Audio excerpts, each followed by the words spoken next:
The haunted clock.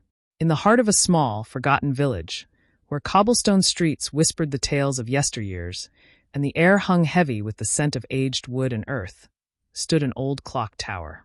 It was a towering structure, its once proud spire now crumbling and draped in ivy.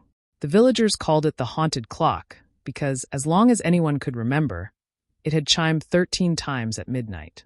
The clock had stopped ticking many years ago, but the midnight chime persisted, echoing through the narrow streets and seeping into the dreams of the villagers.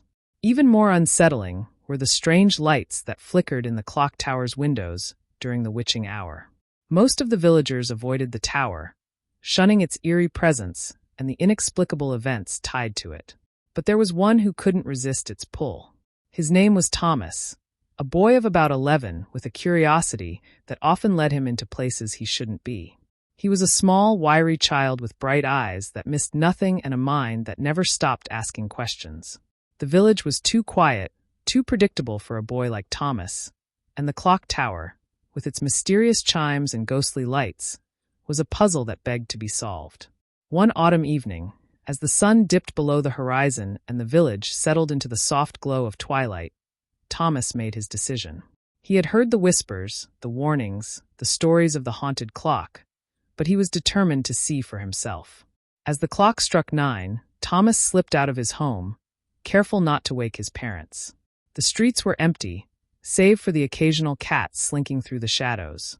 The tower loomed in the distance, dark and foreboding, yet calling to him like a siren. With each step, the air grew colder and the silence thicker, until Thomas stood at the base of the tower. He hesitated only for a moment before pushing open the heavy wooden door. It creaked ominously, echoing through the hollow space beyond. Thomas took a deep breath and stepped inside. The interior was dim, lit only by the fading light seeping through the dust-covered windows. The air was thick with the smell of mildew and thyme. Cobwebs hung like curtains in the corners, and the wooden floor groaned under his weight. But Thomas felt no fear, only excitement. This was the adventure he had been waiting for. He made his way toward the spiral staircase that wound up to the clock mechanism. The stairs were steep and narrow, and as Thomas ascended, the air grew colder, biting at his skin.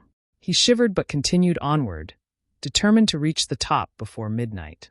As he climbed, he thought about the stories the villagers told. Some said the clock was cursed, that it was once owned by a wicked sorcerer who used its chimes to control time itself. Others whispered that it was a portal to another world, a gateway to the land of the dead. But Thomas was a practical boy, and he believed that there was a logical explanation behind the strange occurrences. He just had to find it. At last, he reached the top. The clock mechanism stood before him, a marvel of gears and cogs, covered in dust and rust. But what caught his eye was the light coming from a small door hidden in the corner, a door he had never noticed before in his explorations of the tower. It was ajar, and a soft, flickering light spilled out from within. Thomas hesitated, heart pounding in his chest. This was it, the source of the mysterious lights. Slowly, he pushed the door open and stepped inside. The room was small, barely larger than a closet, and filled with the soft, warm glow of candlelight. In the center stood a tall, hooded figure, its back turned to Thomas. The figure was winding a key into the clock mechanism, the source of the dreaded 13 chimes. Thomas froze, unsure whether to flee or confront this ghostly figure. As if sensing his presence, the figure turned slowly. Thomas gasped as he looked into the pale, translucent face of a ghost. Its eyes, hollow and sad, locked onto his. But the ghost did not seem angry or threatening, just weary. "Who are you?" Thomas managed to stammer, his voice trembling.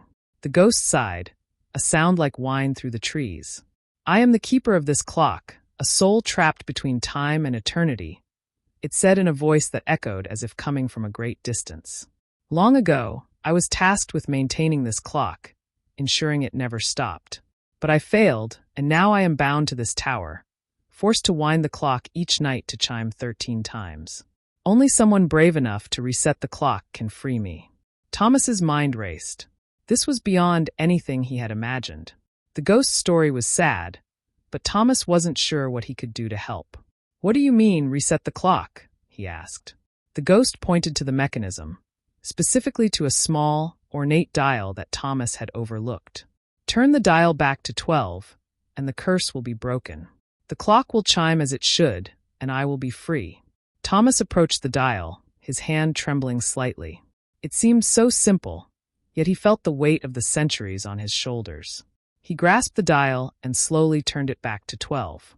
The clock mechanism groaned and creaked, as if resisting the change, but with one final push, the dial clicked into place. For a moment, there was silence, thick and heavy. Then the clock began to chime. 1, 2, 3 up to 12. Thomas held his breath as the 12th chime echoed through the tower. And then silence. The ghost let out a sigh of relief, its form beginning to fade. "Thank you, brave child," it whispered. "You have freed me."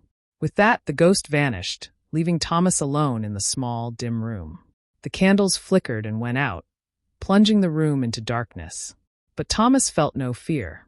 Instead, he felt a sense of accomplishment, a warmth that spread through him. He made his way down the spiral staircase, feeling lighter with each step. When he emerged from the tower, the night was calm, and the village was peaceful. The clock, now ticking steadily, chimed 12 times as it should. From that night on, the clock tower was no longer haunted. The strange lights ceased, and the midnight chime returned to its rightful 12. The villagers noticed the change, but never knew what had happened. Only Thomas knew the truth, and he kept it as a cherished secret, a story of courage and mystery that he would carry with him forever. Thanks for watching Bit Tales.